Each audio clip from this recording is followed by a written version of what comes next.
మనం ఇంజినీరింగ్లో ఉన్నప్పుడు లేదా డిగ్రీలో ఉన్నప్పుడు మనకు లాట్ ఆఫ్ ఫ్రీ టైం అనేది ఉంటుంది. సో ఏంటంటే మనకు ఓన్లీ స్టడీసే ఆ టైంలో. సో మనకేంటంటే ఎటువంటి థింగ్స్ ఉండవు. మనకేంటంటే 8 అవర్స్ చూసుకున్నా మనకి ఆ స్టడీస్ మీద ఉంటాం. మిగతా టైం ఇంటికి వచ్చిన తర్వాత మనకి అరౌండ్ 2 to 5 అవర్స్ అనేది మనకి ఖచ్చితంగా ఫ్రీ టైం ఉంటుంది. సో ఆ ఫ్రీ టైంలో ఏంటంటే మనం డైలీ ఒక 1 to 2 అవర్స్ మనం ఈ బ్లాగింగ్ మీద పెట్టామనుకోండి, మన ఇంజనీరింగ్ అయ్యే టైంకి మన చేతిలో ఒక అసెట్ అనేది బిల్డ్ అవుతుంది. ఓకే, మన చేతిలో ఒక అసెట్ అనేది బిల్డ్ అవుతుంది. సో ఇన్ కేస్ నన్ను ఎగ్జాంపుల్ తీసుకుంటే నేను బ్లాగింగ్ అయితే ఇంజనీరింగ్లో స్టార్ట్ చేయలేదు. ఇంజనీరింగ్ అయిపోయిన తర్వాతే నేను బ్లాగింగ్ స్టార్ట్ చేశాను.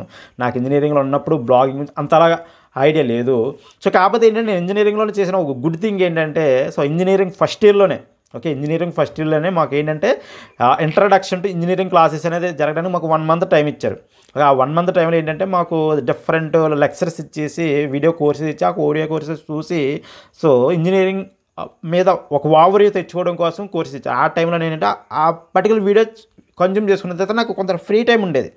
ఒక డైలీ 2 to 4 అవర్స్ అనేది నాకు ఫ్రీ టైం ఉండేది. ఆ ఫ్రీ టైంలో నేను ఏం చేశానంటే, మనకు W3 స్కూల్స్ ఉంది కదా, సో ఒక W3 స్కూల్స్ నుంచి HTML5, CSS3, జావాస్క్రిప్ట్ అనేది నేర్చుకోవడం జరిగింది. ఆ 1 monthతో నేను ఫుల్ ఫ్లెడ్జ్డ్గా HTML5, CSS3, జావాస్క్రిప్ట్ నేర్చుకోవడం ద్వారా నేను లాట్ ఆఫ్ థింగ్స్ అన్నది నేను ఈ యొక్క ఇంటర్నెట్ ఫీల్డ్లో ఎక్స్ప్లోర్ చేయడం జరిగింది. ఓకే, లాట్ ఆఫ్ థింగ్స్ అనేది నేను ఇంటర్నెట్ వేలో ఎక్స్ప్లోర్ చేయడం జరిగింది. సో బ్లాగింగ్ కూడా స్టార్ట్ చేశాను. సో కాకపోతే నేను ఒక రాంగ్ వేలో స్టార్ట్ చేశాను. కరెక్ట్ గైడెన్స్ లేక ఒక రాంగ్ వేలో స్టార్ట్ చేయడం వల్ల అది ఫెయిల్యూర్కి అనేది వెళ్ళింది. నెక్స్ట్ వచ్చేప్పుడు నేను బ్లాగింగ్ స్టార్ట్ చేసిందంటే ఇంజనీరింగ్ అయిపోయిన తర్వాత ఇంటికి వచ్చిన తర్వాత ఒక బ్లాగ్ స్టార్ట్ చేసి ఆ బ్లాగ్కి యాడ్సెన్స్కి అప్లై చేస్తే యాడ్సెన్స్ ప్రోలో రావడం జరిగింది. సో ఆ విధంగా నేను బ్లాగింగ్ జర్నీని స్టార్ట్ చేశాను. సో మీరు ఇంజనీరింగ్లో ఉన్నప్పుడే ఇంజనీరింగ్ ఫస్ట్ ఇయర్ అవ్వచ్చు, సెకండ్ ఇయర్ అవ్వచ్చు, థర్డ్ ఇయర్ అవ్వచ్చు, అప్పుడే మీరు బ్లాగింగ్ కనుక మీరు స్టార్ట్ చేస్తే మీకు లాట్ ఆఫ్ టైం అనేది ఉంటుంది. నెక్స్ట్ వచ్చేటప్పుడు ఈ బ్లాగింగ్ వల్ల మీకు మెయిన్ అడ్వాంటేజ్ ఏంటంటే, మీరు ఇంటర్వ్యూకి వెళ్తారు కదా, సో ఇంటర్వ్యూకి వెళ్ళేటప్పుడు మీ రెజ్యూమేలో మీ బ్లాగ్ని ప్లేస్ చేసుకుని దానికోసం మీరు ఇంటర్వ్యూ చేసే మీరు ఎక్స్ప్లెయిన్ చేశారనుకోండి, మీరు క్రౌడ్తో పోల్చుకుంటే మీరు యూనిక్గా స్టాండౌట్ అవుతారు. ఓకే, క్రౌడ్తో పోల్చుకుంటే మీరు యూనిక్గా స్టాండౌట్ అవుతారు. నెక్స్ట్ వచ్చేటప్పుడు ఇది మీకు ఒక అసెట్ బిల్డ్ చేస్తుంది. ఓకే, లాంగ్ టర్మ్లో ఏంటంటే మీకు ఈ బ్లాగ్ అన్నది మీకు ఒక అసెట్ అనేది బిల్డ్ చేస్తుంది. సో నెక్స్ట్ వచ్చేటప్పటికి కెరీర్ ఆప్షన్స్. సో ఇప్పుడు మీరు కెరీర్ వెళ్ళాలనుకున్నారు, మీకు బ్లాగ్ ద్వారా మీకు ఎవ్రీ మంత్ ఒక 20,000, ఒక 30,000 లేదా వర్స్ట్ కేసులో 10,000 వస్తున్నాయి అనుకోండి. అంటే మీరు ఒక 2 to 3 years మీరు ఆ బ్లాగ్ మీద ఫుల్ ఫ్లెడ్జ్ వర్క్ చేసిన తర్వాత ఒక 10,000 to 30,000 ఆ విధంగా మనీ ఎర్న్ చేసేటప్పుడు అప్పుడు మీరు ఆప్షన్స్ అని ఉంటాయి. మీకు ఖచ్చితంగా జాబ్కి వెళ్ళాలా, లేకపోతే నేను ఈ బ్లాగ్ మీద ఫోకస్ చేసి ఇంకా దీన్ని నెక్స్ట్ లెవెల్ తీసుకెళ్ళాలనేది మీకు కెరీర్ ఆప్షన్స్ అనేది మీకు అక్కడ దొరుకుతాయి. అంటే ఓన్లీ నాకు వేరే ఆప్షన్ లేదు, ఖచ్చితంగా జాబ్కి వెళ్ళాలి అన్న పాయింట్లో కాకుండా మీరు డిఫరెంట్గా థింక్ చేయడానికి మీకు డిఫరెంట్ ఆప్షన్స్ అనేవి మీ ముందు ఉంటాయి. సో నెక్స్ట్ వచ్చేటప్పటికి మెయిన్ ఇంపార్టెంట్ థింగ్ ఏంటంటే, మీరు మీ యొక్క పేరెంట్స్ మీద డిపెండ్ అవ్వకుండా, మీరు మీ పేరెంట్స్ మీద డిపెండ్ అవ్వకుండా మీరు కొంచెం పాకెట్ మనీ అనేది మీరు ఎర్న్ చేసుకోవచ్చు. సో ఇది చాలా ఇంపార్టెంట్ ఫ్రెండ్స్.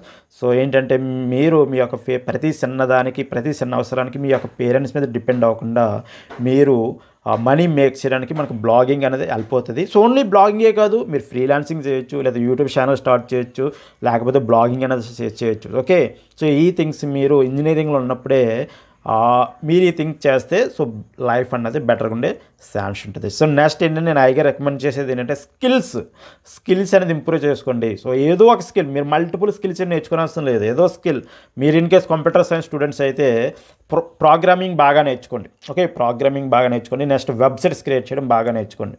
లైక్ మీరు ఎలక్ట్రానిక్స్ స్టూడెంట్స్ అయితే ఎలక్ట్రానిక్స్లో ఉన్న డిఫరెంట్ ఎంబెడెడ్ ప్రోగ్రామింగ్ అవ్వచ్చు, ఇవి మీరు బెటర్గా నేర్చుకుంటే మీకు ఏంటంటే సో చాలా హెల్ప్ అవుతాయి. నెక్స్ట్ ఏంటంటే మీరు నేర్చుకున్న దాన్ని ఇతరులకి ఎక్స్ప్లెయిన్ చేయండి. ఓకే, మీరు నేర్చుకున్న దాన్ని ఇతరులకు మీ యొక్క ఫ్రెండ్ సర్కిల్లో కానీ వాళ్ళకి ఏంటంటే మీరు ఎప్పుడైతే సబ్జెక్ట్ ఎక్స్ప్లెయిన్ చేశారో మీకు సబ్జెక్ట్ అనేది డెప్త్గా అర్థమవుతుంది. సో ఆ విధంగా మీరు బెటర్గా అన్నది మీరు లైఫ్లో లీడ్ చేయొచ్చు. సో ఇదే బ్లాగింగ్ స్టార్ట్ చేసినా, లేకపోతే ఒక యూట్యూబ్ ఛానల్ స్టార్ట్ చేసినా, మీరు ఏదైతే నేర్చుకుంటున్నారో దాన్ని మీరు వివరంగా మీరు ఎక్స్ప్లెయిన్ చేయడానికి ఒక ప్లాట్ఫామ్ అనేది ఏర్పడుతుంది. సో ఆ ప్లాట్ఫామ్ ద్వారా మీరు నేర్చుకున్న దాన్ని అందులో క్లియర్గా, so what ever your learnings, what ever experiences అనేది మీరు క్లియర్గా మీ పర్సనల్ పర్స్పెక్టివ్లో యూజర్స్తో షేర్ చేసుకుంటే మీకు మీ యొక్క కాన్ఫిడెంట్ లెవెల్స్ కూడా పెరుగుతాయి. ఓకే, మీ కాన్ఫిడెంట్ లెవెల్స్ పెరుగుతాయి. నెక్స్ట్ ఏంటంటే మీరు ఇంటర్వ్యూకి వెళ్ళేటప్పుడు ఎటువంటి భయపడరు, ఈ జాబ్ వస్తుందా లేదా అనే వరి అనేది మీకు ఉండదు. ఓకే, వస్తే ఓకే వెళ్ళి జాయిన్ అవుతాం, కొన్ని రోజులు చేస్తాం, రాకపోతే మనం బ్లాగింగ్ చేసుకుందాం అన్న ఒక ధీమా అన్నది మీలో క్రియేట్ అవుతుంది. సో కాబట్టి మీరు మీ యొక్క ఇంజనీరింగ్లో ఉన్నప్పుడు లేకపోతే మీ యొక్క డిగ్రీలో ఉన్నప్పుడే ఈ ఆన్లైన్ వర్క్స్ని మీరు స్టార్ట్ చేయండి. ఆన్లైన్ వర్క్స్ చెప్తే మీరు స్టార్ట్ చేశారు, మీ యొక్క కాన్ఫిడెన్స్ లెవెల్స్ పెరుగుతాయి, మీ యొక్క నాలెడ్జ్ పెరుగుతుంది, మీ యొక్క స్కిల్స్ ఇంప్రూవ్ అవుతాయి. ఓకే, ఈ స్మాల్ వీడియో మీకు వెళ్ళిపోతే కోరుకున్నాను. ఈ వీడియో నచ్చితే లైక్ చేయండి, మీకు ఏమైనా డౌట్స్ ఉంటే కింద కామెంట్ రూపంలో తెలియజేయండి. Okay friends, thank you.